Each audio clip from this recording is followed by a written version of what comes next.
Welcome to Educlick your online study partner. Good evening दोस्तों, कैसे हो आप लोग? गुड इवनिंग सबको, गुड इवनिंग। देखिए, बहुत दिनों बाद आज अपनी क्लास हो रही है और जैसा कि आपको पता है कि साइंस सब्जेक्ट है, मैंने आपको कंप्लीट करवा दी है। और इंग्लिश की कुछ क्लासें वो पहले भी हो चुकी हैं जिसमें मैंने आपको नाउन है, प्रोनाउन है, एडजेक्टिव है, ये आपको इसका बेसिक आपको पढ़ा दिया था। ठीक है, अब इंग्लिश की क्लास है वो कंटिन्यू करेंगे और हम स्टार्ट करते हैं टेंस से, यानी कि काल से। तो देखिए, सबको पता है कि टेंस है वो 3 प्रकार के होते हैं। तो हम टेंस को थोड़ा डिटेल से पढ़ते हैं, अच्छी तरह से समझते हैं। इनका उपयोग correct form of the verb भरने में किया जाता है जो आपसे एग्जाम में पूछी जाती हैं। ठीक है, तो टेंस स्टार्ट करेंगे और टेंस के बाद जो भी आपका जो सिलेबस रह गया है इंग्लिश ग्रामर से रिलेटेड सब कुछ मैं आपको पूरा करवा दूंगा। ओके, और एसएसटी भी आपकी अधूरी पड़ी है, वो भी कंटिन्यू करने की कोशिश की जाएगी, तो आप बने रहिए। देखिए, आपके लिए काफ़ी मेहनत कर रहे हैं लेकिन उस हिसाब से कोई रेस्पॉन्स आपकी तरफ से नहीं मिल पा रहा है, यानी कि वीडियोज हैं उन पर ज़्यादा व्यूज नहीं आ पा रहे हैं। आप लोग जितने भी आप लोग हमारे चैनल के साथ जुड़े हुए, आप लोग भी पूरी वीडियो नहीं देख पा रहे हो। तो देखिए, अपनी पढ़ाई को अच्छे से कंटिन्यू कीजिए, हर एक वीडियो को अच्छे से देखिए, हर एक वीडियो से नोट्स बनाइए और आराम से स्टडी कीजिए। आपके पास अभी टाइम है, आराम से आप स्टडी कर सकते हो और ज़्यादा से ज़्यादा शेयर कीजिए, क्योंकि देखिए हम आपके लिए मेहनत करें तो आपको सिर्फ इतना सा करना है थोड़ा सा कि आप वीडियोज़ को आगे फॉरवर्ड कीजिए अपने दोस्तों से और आगे अपने दोस्तों को बोलिए कि वो भी आगे फॉरवर्ड करते रहें। तो जिस तरह से, क्योंकि जैसे आप लोगों की मदद हो रही है तो आप किसी और की मदद कर सकते हो, किसी अपने भाई बंधु की मदद कर सकते हो और वो भी वीडियो को देख सकता है। क्योंकि अभी भी बहुत बच्चे ऐसे हैं जिनको ये नहीं पता है कि एजुकेशन कहाँ से लेनी है, तो आप उनको बता सकते हैं। ठीक है, उनके पास एक प्लेटफॉर्म पहुँचा सकते हैं और ताकि वो अपनी वीडियो देखें, अपनी सब्जेक्ट को कंटिन्यू करें और अच्छे से पढ़ाई को जारी रखें। चलिए फिर स्टार्ट करते हैं टेंस। इससे पहले आप सेशन को एक बार लाइक कर दीजिए और ज़्यादा से ज़्यादा शेयर कर दीजिए, हर एक ग्रुप में शेयर कर दिया करो जब अपनी क्लास स्टार्ट होती है। ठीक है, चलिए फिर देखिए, आज हम पढ़ने वाले हैं टेंस के बारे में। तो देखिए, सबको पता है कि आखिर ये टेंस होता क्या है, तो हम लिख सकते हैं कि tense is a time of an action. इसका मतलब होता है कि टेंस किसका बोध कराता है? यह कार्य के समय का बोध कराता है, समय का बोध करवाता है। यानी कि कोई भी एक्शन, ठीक है, कोई भी क्रिया कब घटित होती है यह डिपेंड करता है कि टेंस क्या है। उससे टाइम ऑफ एक्शन से, यानी कि कार्य करने की स्थिति से हम पता लगा सकते हैं क्या वो कार्य पहले हो चुका है, क्या वो कार्य अभी भी जारी है, क्या उस कार्य को हमने समाप्त कर दिया है, क्या वो कार्य आने वाले फ्यूचर तक जारी रहेगा। तो इन सब के बारे में हमें पता चलता है किससे? टाइम ऑफ एक्शन से, यानी कि टेंस से। तो देखिए, तो कार्य करने के समय के अनुसार टेंस को 3 भागों में बांटा गया है। इनकी टेंस के प्रकार देखते हैं हम, टाइप्स ऑफ टेंसेज। तो देखिए, पहला है प्रेजेंट टेंस, दूसरा है पास्ट टेंस और तीसरा है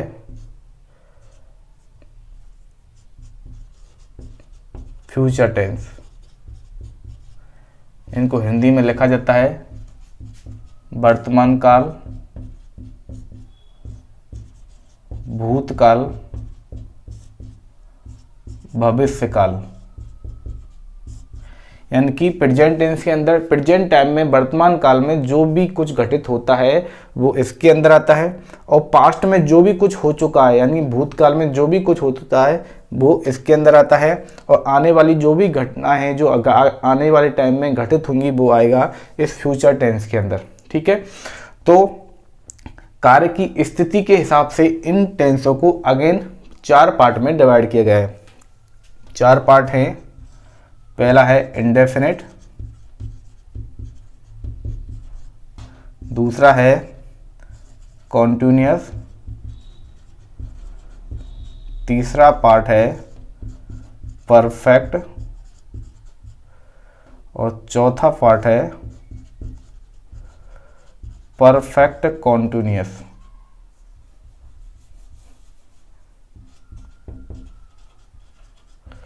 अब देखिए इनका मतलब क्या होता है। इंडेफिनिट का मतलब है कि कार्य की शुरुआत कब हुई है और कार्य कब खत्म होगा इसका हमें कुछ भी पता नहीं रहता है। यानी कि इसमें किसी भी कार्य के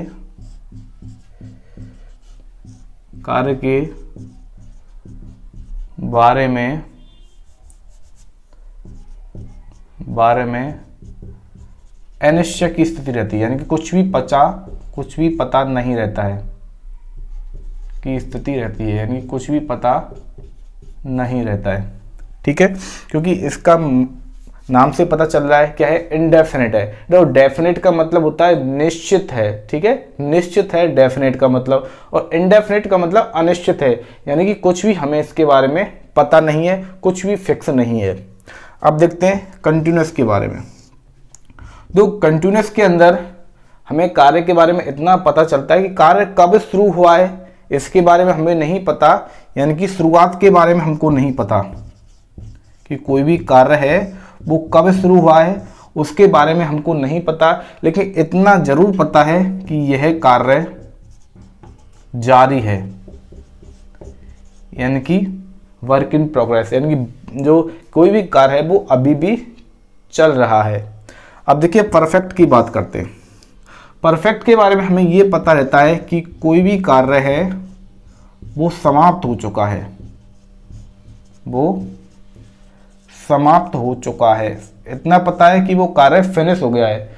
और यदि परफेक्ट कंटिन्यूअस की बात करें तो इसके बारे में हमें ये पता चलता है, देखिए कार्य कब शुरू हुआ है इसका हमें पता नहीं, लेकिन इतना जरूर पता है कि कार्य शुरू हुआ है और कार्य का कुछ भाग है वो कंप्लीट हो चुका है और बाकी का भाग है अभी भी जारी है और आने वाले फ्यूचर में भी जारी रहेगा। ठीक है, इसमें क्या पता चला हमें कि कार्य का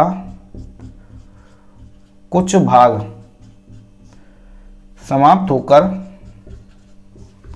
और बाकी भाग है आगे जारी रहेगा। ठीक है, इसके बारे में हमें यह पता चलता है।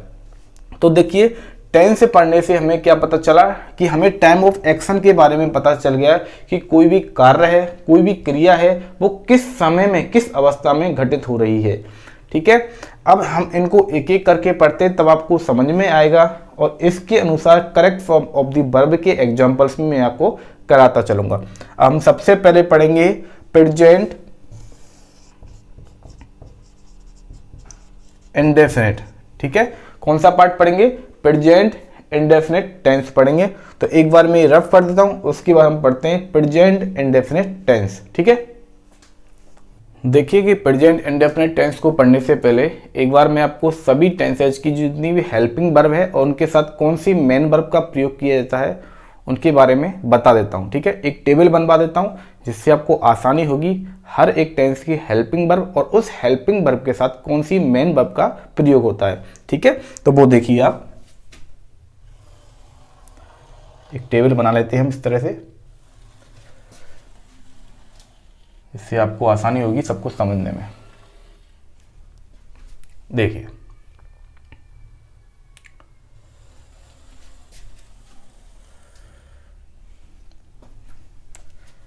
यहां पर हम लिख देते हैं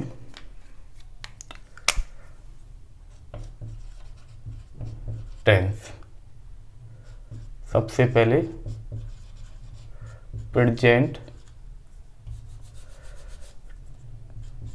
टेंस,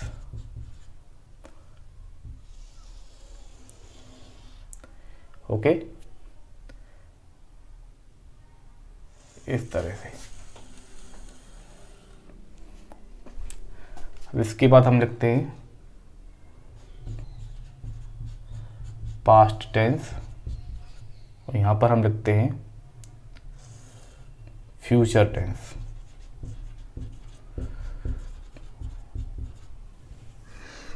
अब इसमें आगे कैटेगरी वाइज इनको डिवाइड करते हैं।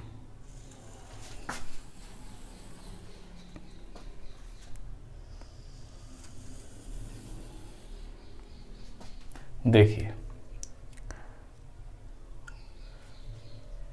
यहां पे लिखा प्रेजेंट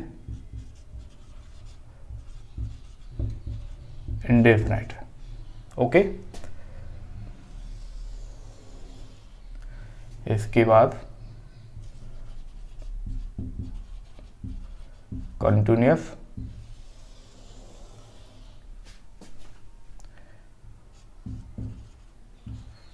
परफेक्ट। ठीक है, और ये हटा देता हूं यहां से ऐसे।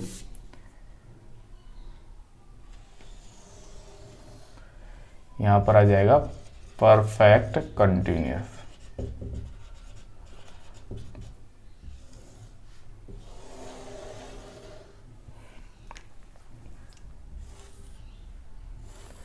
इस तरह से ये हो जाता है कंप्लीट। ठीक है, ये बन जाती है आपकी टेबल।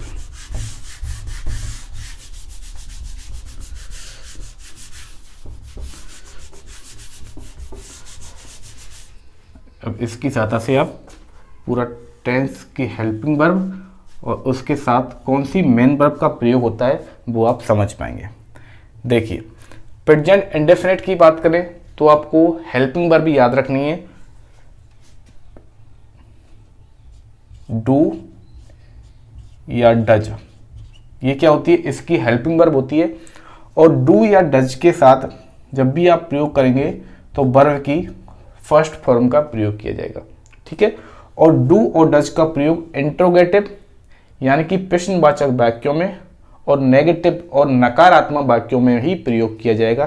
किसका, डू और डज प्लस फर्स्ट फॉर्म का। ठीक है, इसके अलावा एफर्मेटिव की बात करें, एक साधारण वाक्य की बात की जाए तो हमेशा प्रेजेंट इंडेफिनिट में फर्स्ट फॉर्म का प्रयोग किया जाएगा। या तो फर्स्ट फॉर्म होगी, ठीक है, B1 होगी, या फिर B1 प्लस S या ES का प्रयोग किया जाएगा। ठीक है, कैसे, यदि कोई भी नाउन दे रखी है यानी कोई भी सब्जेक्ट दे रखा है, यदि वो सिंगुलर है तो वर्ब की फर्स्ट फॉर्म के साथ S और ES का प्रयोग किया जाएगा। यदि वो आपको दे रखा है प्लूरल दे रखा है, ठीक है, यदि वो प्लूरल दे रखा है तो वर्ब की फर्स्ट फॉर्म का प्रयोग किया जाएगा ओनली। और यदि वो सिंगुलर दे रखा है तो वर्ब की फर्स्ट फॉर्म के साथ S या ES का प्रयोग किया जाएगा किसी भी एफर्मेटिव सेंटेंस में यानी कि साधारण वाक्य में। ठीक है, ये आपको याद रखना है। अब बात करते हैं प्रेजेंट कंटिन्यूअस की बात करते हैं। तो देखिए प्रेजेंट कंटिन्यूअस में आपको याद रखना है 3 हेल्पिंग वर्ब होती है, इज, एम और आर। ये क्या होती है, 3 हेल्पिंग वर्ब होती हैं, ये आपको याद रखना है। और इनके साथ प्रयोग किया जाता है वर्ब की first form plus ING verb का।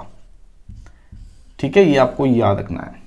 अब देखिए हम बात करते हैं प्रेजेंट परफेक्ट की। बात की जाए तो प्रेजेंट परफेक्ट की हेल्पिंग वर्ब होती है हैज और हैव, और इनके साथ हमेशा यूज किया जाता है वर्ब की थर्ड फॉर्म का। ये आपको याद रखना है। ठीक है, और प्रेजेंट परफेक्ट कंटिन्यूअस की बात की जाए तो देखिए हैज बीन और हैव बीन, हैज बीन और हैव बीन का प्रयोग किया जाता है किसके रूप में, हेल्पिंग वर्ब के रूप में। ये आपको याद रखना है, हेल्पिंग वर्ब के रूप में हैज बीन और हैव बीन का प्रयोग किया जाता है। ठीक है, अब देखिए पास्ट टेंस की बात की जाए तो पास्ट इंडेफिनिट में डिड का प्रयोग किया जाता है। हेल्पिंग वर्ब के लिए डिड का प्रयोग किया जाता है और डिड के साथ हमेशा वर्ब की फर्स्ट फॉर्म का उपयोग किया जाता है।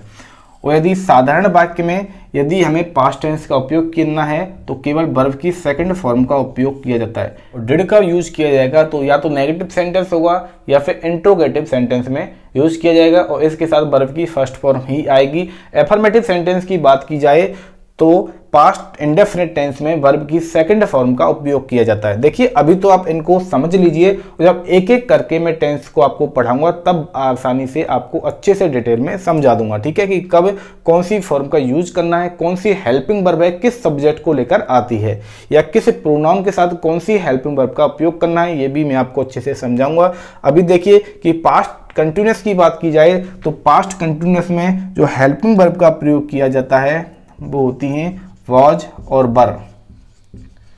वॉज का सिंगुलर के लिए और बर का प्लूरल के लिए उपयोग किया जाता है, और इनके साथ वर्ब की फर्स्ट फॉर्म के साथ आईएनजी का प्रयोग किया जाता है, ठीक है। देखिए यदि पास्ट परफेक्ट की बात की जाए तो हैड का उपयोग किया जाता है हेल्पिंग वर्ब के रूप में, और इसके साथ साथ यूज किया जाता है वर्ब की थर्ड फॉर्म का। और यदि पास्ट परफेक्ट कंटिन्यूअस की बात की जाती है तो हैड बीन हेल्पिंग वर्ब का उपयोग किया जाता है, इसके साथ में वर्ब की फर्स्ट फॉर्म के साथ में आईएनजी का उपयोग किया जाता है।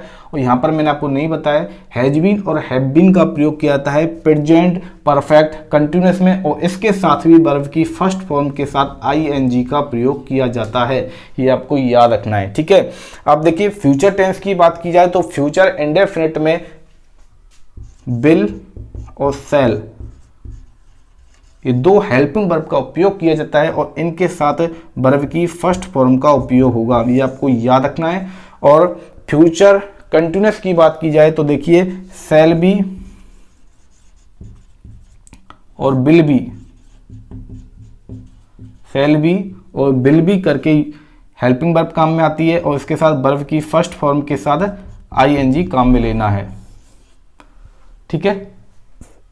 और यदि फ्यूचर परफेक्ट की बात की जाए तो देखिए शैल हैव और विल हैव,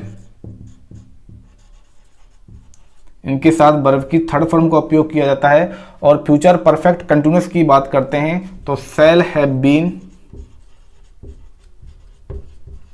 और विल हैव बीन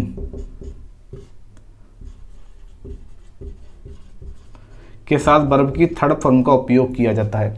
तो ये एक टेंस का चार्ट है जो हेल्पिंग वर्ब और मेन वर्ब के बारे में बताता है कि कब किस टेंस के लिए किस पार्ट के लिए कौन सी हेल्पिंग वर्ब का उपयोग करेंगे और कौन सी मेन वर्ब का उपयोग करेंगे, ठीक है। ये आपको सारे का सारा याद करना। देखिए एक बार आपको रिवाइज करवा देता हूं कि प्रेजेंट इंडेफिनिट में डू या डज प्लस वर्ब की फर्स्ट फॉर्म का उपयोग किया जाता है यदि कोई भी वाक्य है वो नकारात्मक और प्रश्नवाचक दे रखा है, यानी कि नेगेटिव और इंट्रोगेटिव दे रखा है। यदि कोई भी सेंटेंस है वो एफर्मेटिव होता है, एक साधारण वाक्य होता है, तो हमेशा वर्ब की फर्स्ट फॉर्म के साथ या तो वर्ब की फर्स्ट फॉर्म का उपयोग करेंगे या फिर वर्ब की फर्स्ट फॉर्म के साथ एस या ईएस का उपयोग किया जाता है। यदि सब्जेक्ट सिंगुलर है तो एस या ईएस का उपयोग करेंगे वर्ब की फर्स्ट फॉर्म के साथ, और ये सब्जेक्ट है प्लूरल है तो वर्ब की फर्स्ट फॉर्म ही उपयोग किया जाता है प्रेजेंट इंडेफिनिट में। और प्रेजेंट यदि कंटिन्यूअस की बात की जाए तो इज, एम, आर तीन हेल्पिंग वर्ब का उपयोग किया जाता है, ठीक है। ये आपको याद रखना है। और कौन सी हेल्पिंग वर्ब का उपयोग किस सब्जेक्ट के साथ किया जाता है वो मैं आपको आगे बताऊंगा। यदि मेन वर्ब की बात की जाए तो वर्ब की फर्स्ट फॉर्म के साथ आपको आईएनजी यूज करना है, किसमें, प्रेजेंट कंटिन्यूअस में। प्रेजेंट परफेक्ट कंटिन्यूअस की बात करें तो हैज बीन और हैव बीन हेल्पिंग वर्ब का उपयोग किया जाता है, जिसमें हैज है, जिसमें देखिए हैज है वो सिंगुलर सब्जेक्ट के लिए आता है और प्लूरल सब्जेक्ट के लिए हैव आता है, ये आपको याद रखना है, ठीक है। हैज और हैव का उपयोग करना है किसमें, प्रेजेंट परफेक्ट में, और इसके साथ वर्ब की थर्ड फॉर्म का उपयोग किया जाता है। यदि प्रेजेंट परफेक्ट कंटिन्यूअस की बात की जाए तो देखिए प्रेजेंट परफेक्ट कंटिन्यूअस में हैज बीन और हैव बीन हेल्पिंग वर्ब का उपयोग किया जाता है, साथ में वर्ब की फर्स्ट फॉर्म आती है और इसके साथ आईएनजी आता है। यदि पास्ट इंडेफिनिट की बात करें तो डिड हेल्पिंग वर्ब का उपयोग किया जाता है, उसके साथ वर्ब की फर्स्ट फॉर्म आती है। देखिए जब भी डिड आएगा डिड के साथ हमेशा वर्ब की फर्स्ट फॉर्म ही आएगी, और डिड का उपयोग नेगेटिव और इंट्रोगेटिव सेंटेंस में ही किया जाता है। एफर्मेटिव में यदि पास्ट इंडेफिनिट की बात की जाए तो वर्ब की सेकंड फॉर्म का उपयोग किया जाता है। पास्ट कंटिन्यूअस में बॉज और बर हेल्पिंग वर्ब का उपयोग किया जाता है, जिसमें बॉज है सिंगुलर के लिए आता है और बर है वो प्लूरल सब्जेक्ट के लिए आता है, ये आपको याद रखना है। साथ में वर्ब की फर्स्ट फॉर्म के साथ आईएनजी का उपयोग किया जाता है। पास्ट परफेक्ट की बात की जाए तो हैड प्लस B3 यानी कि वर्ब की थर्ड फॉर्म का उपयोग किया जाता है, और पास्ट परफेक्ट कंटिन्यूअस की बात की जाए तो हैड बीन प्लस वर्ब की फर्स्ट फॉर्म के साथ आईएनजी का उपयोग किया जाता है, ठीक है। अब फ्यूचर इंडेफिनिट की बात की जाए तो देखिए फ्यूचर इंडेफिनिट में शैल और विल दो हेल्पिंग वर्ब का उपयोग किया जाता है, साथ में वर्ब की फर्स्ट फॉर्म का उपयोग किया जाता है। फ्यूचर कंटिन्यूस में shall be, will be plus verb की फर्स्ट फॉर्म के साथ आईएनजी का उपयोग किया जाता है। और फ्यूचर परफेक्ट में शैल हैव, विल हैव करके वर्ब की थर्ड फॉर्म का उपयोग किया जाता है, ये आपको याद रखना है। इसके साथ साथ फ्यूचर परफेक्ट कंटिन्यूस में shall have been, will have been helping verb के साथ वर्ब की फर्स्ट फॉर्म के साथ आईएनजी का उपयोग किया जाता है। तो ये हो जाता है पूरा एक टेंस का चार्ट, जिसमें मैंने आपको पूरी की पूरी हेल्पिंग वर्ब के साथ मेन वर्ब के साथ कौन सी फॉर्म का उपयोग किया जाता है मैंने आपको बता दिया है। अब एक एक करके हम इनको पढ़ेंगे, ठीक है। आज सबसे पहले स्टार्ट करते हैं प्रेजेंट इंडेफिनिट टेंस। तो एक बार ये रफ कर देता हूं और इसके बाद ब्रीफली से आराम से अच्छे से समझते हुए प्रेजेंट इंडेफिनिट टेंस को कवर करते हैं, ठीक है। चलिए मैं मिटा देता हूं। देखिए अब हम पढ़ते हैं प्रेजेंट इंडेफिनिट टेंस के बारे में।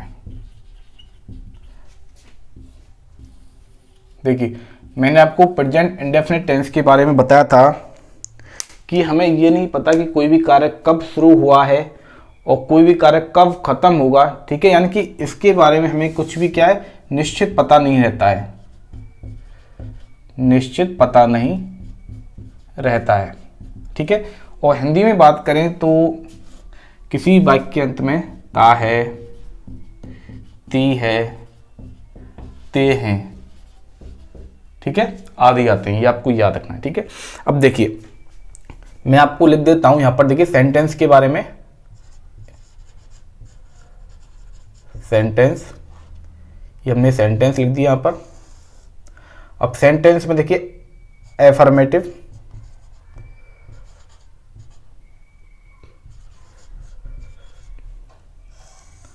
इसके बाद हम देखते हैं नेगेटिव,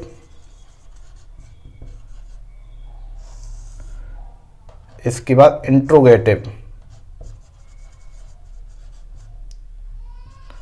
इंट्रोगेटिव सेंटेंस, ठीक है। अब यहां पर देखिए हम लिखते हैं सब्जेक्ट। अब सब्जेक्ट में यदि सिंगुलर सब्जेक्ट होगा और प्लूरल सब्जेक्ट होंगे, और सिंगुलर सब्जेक्ट में यदि प्रोनाउन का उपयोग किया जाता है तो देखिए सिंगुलर में कौन कौन से आते हैं प्रोनाउन। सिंगुलर में आता है देखिए ही, सी, इट, ठीक है। ये प्रोनाउन का उपयोग किया जाता है, यानी कि सिंगुलर नाउन आएगी, सिंगुलर नाउन।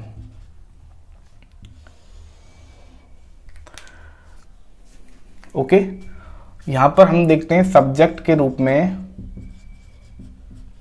प्लूरल प्रोनाउन आता है। कौन कौन से हैं प्लूरल प्रोनाउन देखिए, और उनके साथ क्या आएगा, आई, वी, यू और दे। यानी कि हम कह सकते हैं प्लूरल सब्जेक्ट या प्लूरल नाउन का प्रयोग किया जाए तो प्रेजेंट इंडेफिनिट में कौन सी हेल्पिंग वर्ब का उपयोग कब करेंगे, कौन सी मेन वर्ब का प्रयोग कब करेंगे, वही हमें देखना है। इस टेबल के माध्यम से मैं आपको यही समझाने वाला हूं और आसानी से आपको समझ में आ जाएगा, ठीक है। तीनों सेंटेंस के टाइप से मैं आपको समझा दूंगा। देखिए ये थोड़ा सा बड़ा ले लेते हैं यहां पर। जब भी साधारण वाक्य में यदि सिंगुलर नाउन या सिंगुलर प्रोनाउन का उपयोग किया जाएगा, साधारण वाक्य की बात की गई है, ठीक है, तो हमेशा वर्ब की फर्स्ट फॉर्म के साथ एस या ईएस का उपयोग करेंगे।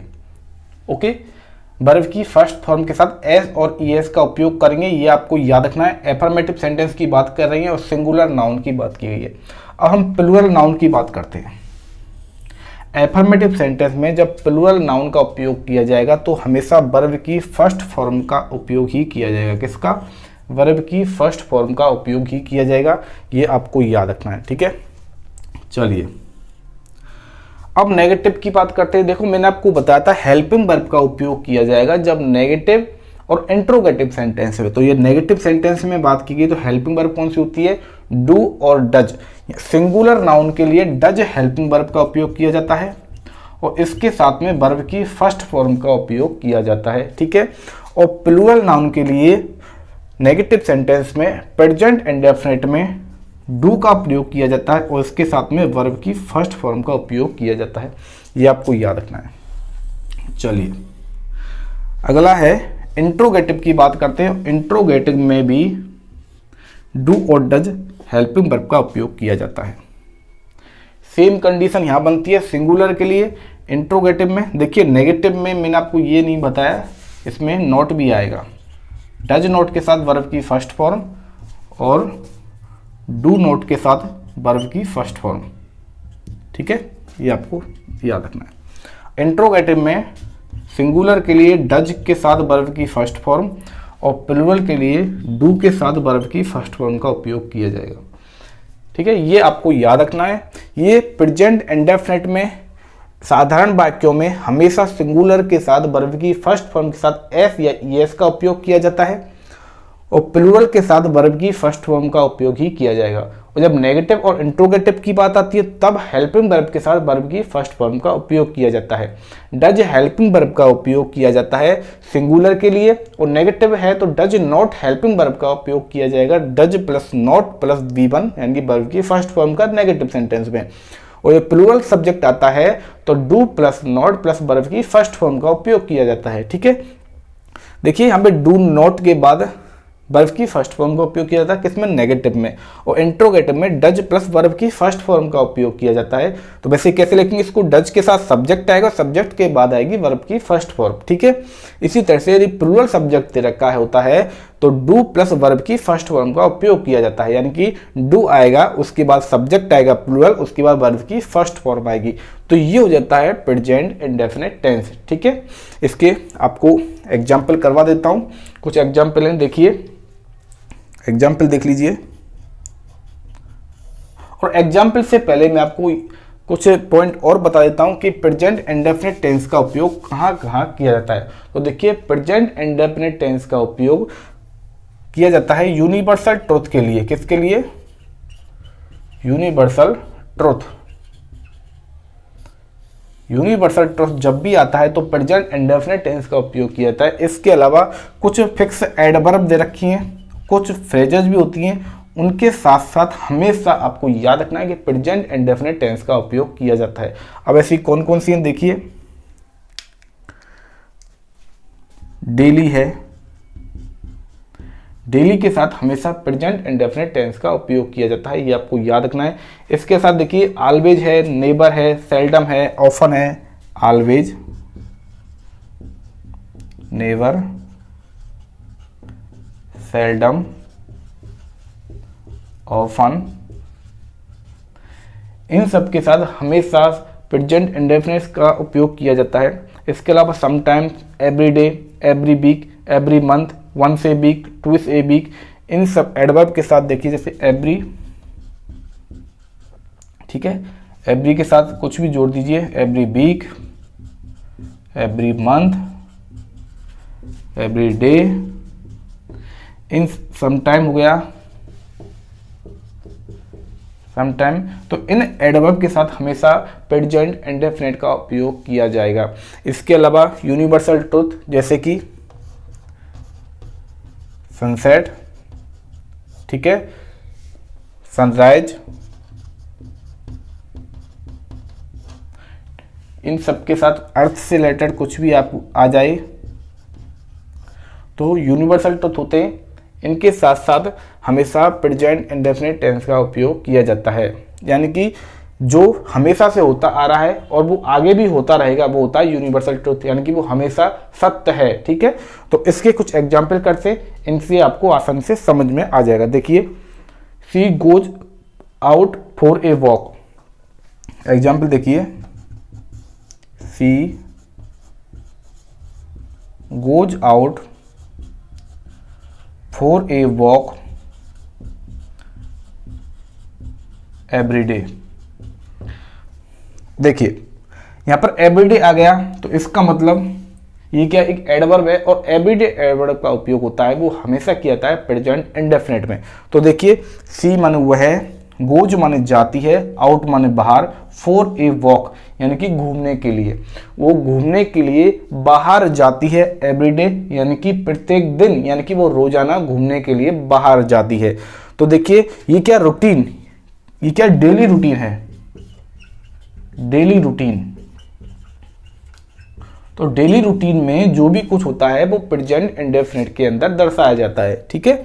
तो सी गोज आउट, तो देखिए ये क्या है, एक एफर्मेटिव सेंटेंस है, एक साधारण वाक्य है जिसमें सी क्या है, सिंगुलर प्रोनाउन है। क्या है, सिंगुलर प्रोनाउन का उपयोग किया गया है, यानी क्या है, सिंगुलर सब्जेक्ट है। और मैंने आपको बताया था सिंगुलर के साथ वर्ब की फर्स्ट फॉर्म के साथ एस या ईएस का उपयोग किया जाता है। तो सिंगुलर है, गो में हम इसको प्लूरल बनाएंगे तो क्या करेंगे, गो के साथ ईएस का यूज किया जाएगा तो गो का हो जाएगा गोज, और आउट फॉर ए वॉक, ठीक है, एवरीडे, यानी कि वो रोजाना बाहर घूमने के लिए जाती है। तो डेली रूटीन हो गया, एवरीडे यूज में आया है तो क्या आएगा, प्रेजेंट इंडेफिनिट टेंस आएगा, ठीक है। इस तरह से आपको याद रखना है। और प्रेजेंट इंडेफिनिट एक तो यहां से पता चला, और एक हमें पता चला कि सब्जेक्ट के साथ वर्ब की फर्स्ट फॉर्म के साथ एस या ईएस का उपयोग किया गया है, ठीक है। और सब्जेक्ट कैसा है, सिंगुलर है, तो यहां पर भी क्या दर्शाया, प्रेजेंट इंडेफिनिट टेंस आया, ठीक है। कुछ और एग्जाम्पल करते हैं, ये यहां से मैं हटा देता हूं।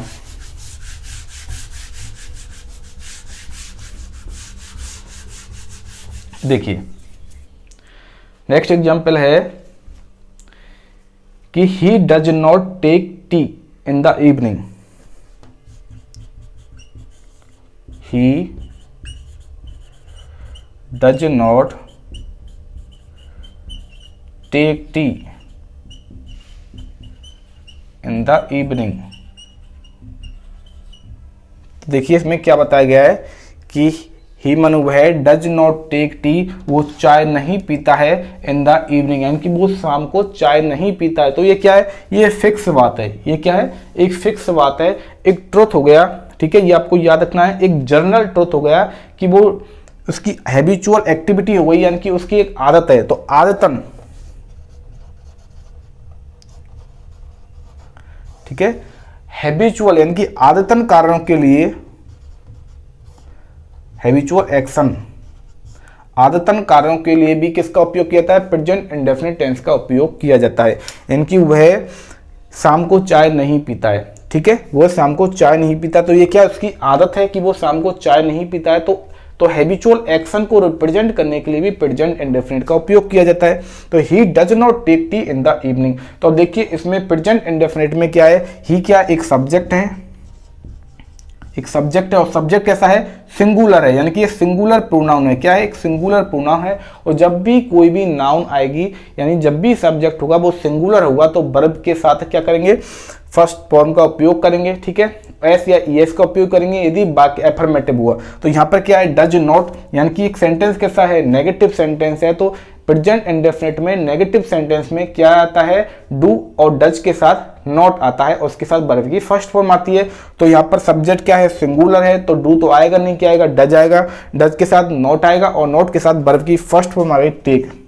टेक क्या वर्ब की फर्स्ट फॉर्म है, ये आपको याद रखना है। तो देखिए टेक, इसके साथ सेकंड फॉर्म होती है इसकी टुक, और थर्ड फॉर्म होती है टेकन।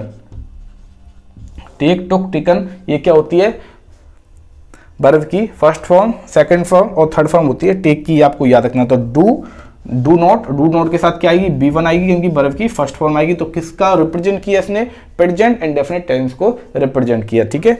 और एग्जाम्पल करते हैं, एक काम करता हूँ, ये मैं यहाँ से हटा देता हूँ और एक बार मैं आपको सारे एग्जाम्पल लिखा देता हूँ और समझा देता हूँ, ठीक है।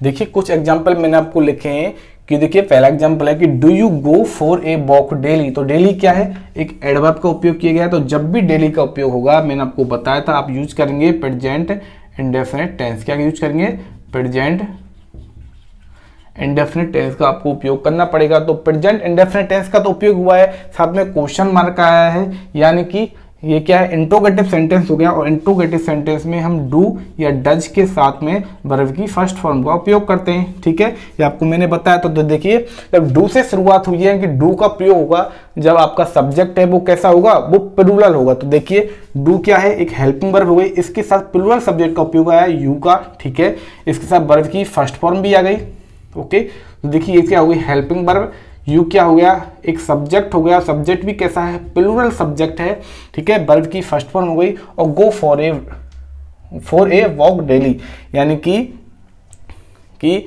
क्या तुम रोजाना घूमने जाते हो, इसका मतलब क्या है, क्या तुम रोजाना घूमने जाते हो। तो ये क्या है, हेल्पिंग वर्ब, और यू क्या है, एक प्रोनाउन है और प्लूरल प्रोनाउन है, इसके साथ डू का उपयोग किया जाएगा और गो इसके साथ में वर्ब की फर्स्ट फॉर्म का उपयोग किया जाता है। तो प्रेजेंट इंडेफिनिट की बात हो गई। अब ये तो क्या गया, यानी कि क्या तुम रोजाना घूमने जाते हो, तो ये क्या एक हैबिचुअल एक्शन है, एक आदतन क्रिया हो गई, ठीक है। अब इसके बाद हम देखते हैं कि यूनिवर्सल ट्रुथ के बारे में। तो देखिए यूनिवर्सल ट्रुथ यानी कि वो हमेशा ऐसा ही होगा, इनकी the sun rises in the east, यानी कि सूर्य है वो पूर्व दिशा से उगता है। तो देखिए कभी भी कुछ भी हो जाए, सूर्य हमेशा पूर्व दिशा से ही उगेगा, यानी कि सूर्योदय हमेशा किस दिशा से होता है, पूर्व दिशा से होगा। ये यूनिवर्सल ट्रुथ है, यानी कि ये सार्वभौमिक सत्य है कि हमेशा ही ऐसा होगा। तो इसमें यूनिवर्सल ट्रुथ के लिए हमेशा प्रेजेंट इंडेफिनिट का उपयोग किया जाता है। तो देखिए द सन, ये क्या है, एक प्लूरल सब्जेक्ट हो गया, सॉरी ये क्या है, एक सिंगुलर सब्जेक्ट हो गया, एक सिंगुलर सब्जेक्ट के साथ में, और सेंटेंस के साथ एफर्मेटिव सेंटेंस है, तो हमेशा वर्ब की फर्स्ट फॉर्म के साथ एस का और ईएस का उपयोग किया जाएगा। तो द सन राइज यानी उगता है, तो राइजेज हो गया, इसमें एस लग गया, और इन द ईस्ट यानी कि पूर्व दिशा से। दूसरा एग्जांपल है वो भी आपका यूनिवर्सल ट्रुथ का है। तो देखिए कि the earth moves round the sun, यानी कि पृथ्वी है वो सूर्य के चारों ओर घूमती है, तो हमेशा घूमती थी, घूमती है और घूमती ही रहेगी। तो क्या है, यूनिवर्सल ट्रुथ हो गया। तो द अर्थ क्या है, एक सब्जेक्ट है, कैसा है, सिंगुलर सब्जेक्ट है, और सिंगुलर सब्जेक्ट के साथ एफर्मेटिव सेंटेंस में हमेशा वर्ब की फर्स्ट फॉर्म के साथ एस या ईएस का उपयोग किया जाता है। तो मूव में एस लगा दिया तो क्या बन गया, मूव से ये क्या है, बी1 है, ठीक है, और राउंड द सन। देखिए नेक्स्ट है कि Agra stands on the bank of the Yamuna, यानी कि आगरा जो शहर है वो यमुना नदी के किनारे पर बसा हुआ है। तो ये तो बिल्कुल सही बात है, पहले भी बसा हुआ था, आज भी बसा हुआ है आगरा, और आने वाले टाइम पे भी यमुना नदी के किनारे बसा हुआ। तो क्या है, यूनिवर्सल फैक्ट है, यूनिवर्सल ट्रुथ है, ठीक है। तो आगरा क्या है, एक सब्जेक्ट हो गया, कैसा है, सिंगुलर सब्जेक्ट है, और एफर्मेटिव सेंटेंस है, साधारण वाक्य है। तो इसमें हमेशा उपयोग किया जाएगा वर्ब की फर्स्ट फॉर्म के साथ एस या ईएस का, ठीक है, ये आपको याद रखना है। तो देखिए स्टैंड के साथ स्टैंड्स बन गया, इनके एस लगा दिया तो वर्ब की फर्स्ट फॉर्म में एस या ईएस लग गया। उसके बाद on the bank of the Yamuna, ठीक है, ये आपको दिख रहा है। तो इस तरह से ये हो जाता है प्रेजेंट इंडेफिनिट टेंस।